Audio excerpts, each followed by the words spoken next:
Introduction: How to quit smoking. It's hard to get rid of the urge to smoke because you have misconceptions about your nicotine addiction. By learning to see your addiction in a new light, to eliminate the reasons why you smoke and to realize that cigarettes have nothing good to offer you, you will find it easier to quit. In this book, you will learn: what is the benefit of smoking a cigarette? What is the right frame of mind to have before thinking about quitting smoking? How to free yourself from your addiction to cigarettes? When is the right time to quit smoking? Is it recommended to use nicotine substitutes? How to quit smoking in practice? Our answers to these questions are easy to understand, simple to implement, and quick to execute. Ready to quit smoking? Let's go. What is the benefit of smoking a cigarette? Often, smokers know how bad smoking is for their health, but despite this, they continue because they think it helps them relax or concentrate, and they are afraid of losing these benefits in their lives. In reality, smoking does not bring any of these benefits. They are illusions. Therefore, you should not be afraid that you will miss smoking. What is the right frame of mind to have before thinking about quitting smoking? The first mistake is to think that if you stop smoking for a long enough period of time, you will lose the desire to smoke. In this context, we are in a state of mind where we are not allowed to smoke, and despite the advantages of thinking about our health or savings, the risk of relapse is considerable. Another mistake would be to cut down on smoking. In this context, smoking less does not make you want to smoke less, but to smoke more because you suffer from a sensation of withdrawal. To stop smoking, you just have to realize that smoking does not bring any benefit in your life. From there, it will be easier to free yourself from your addiction. How to free yourself from your addiction to cigarettes. Smoking is not just a habit, it is an addiction to nicotine. When your body gets nicotine after you crave it, you feel immediate relief.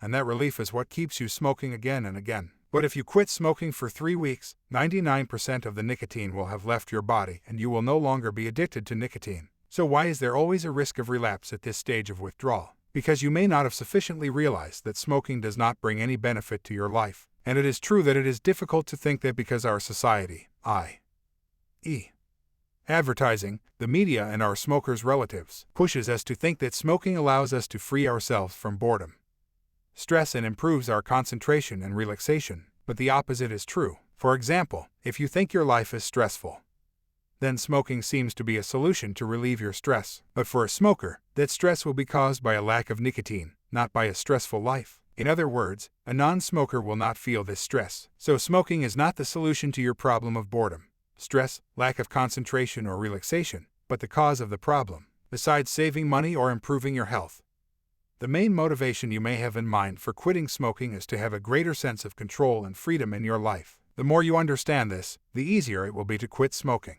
When is the right time to quit smoking? The truth is that there is no right time, because it is possible to quit smoking at any time if you do it right. If you're not ready to quit smoking now, it's because you still have doubts about your ability to reach your goal and about the possible problems along the way. Let's take a look at how to remove the doubts that usually arise. If you think you'll miss nicotine, after 30 days it will be gone from your body and you won't crave it anymore. If you are afraid of gaining weight, if you pay attention to your sensations, because the sensation of nicotine withdrawal can resemble that of hunger, then you do not confuse them and you will not gain weight. From the moment you stop, it is forbidden to smoke a single cigarette even in case of force majeure because it maintains your addiction to nicotine. Your freedom begins the moment you smoke your last cigarette, not at the end of your withdrawal. Is it recommended to use nicotine replacement products? If you are concerned about your withdrawal period, you may be considering using nicotine replacement products. However, since your goal is to eliminate nicotine from your body, these products will only prolong the elimination period. It is therefore not recommended to use them. How to quit smoking in practice. Smoke your last cigarette, take a deep breath and have the deep conviction that smoking does not bring any benefit in your life. Then put it out with a feeling of liberation.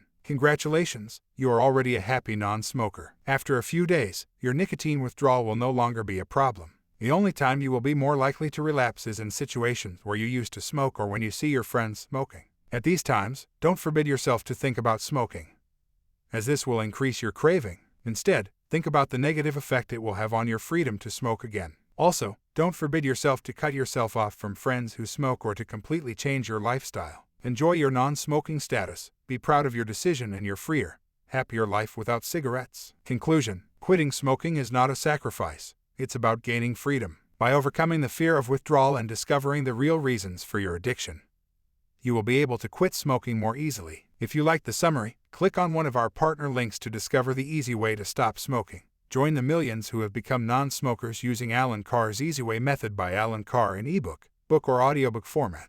And if you're not interested in reading further, we recommend you discover Unwinding Anxiety.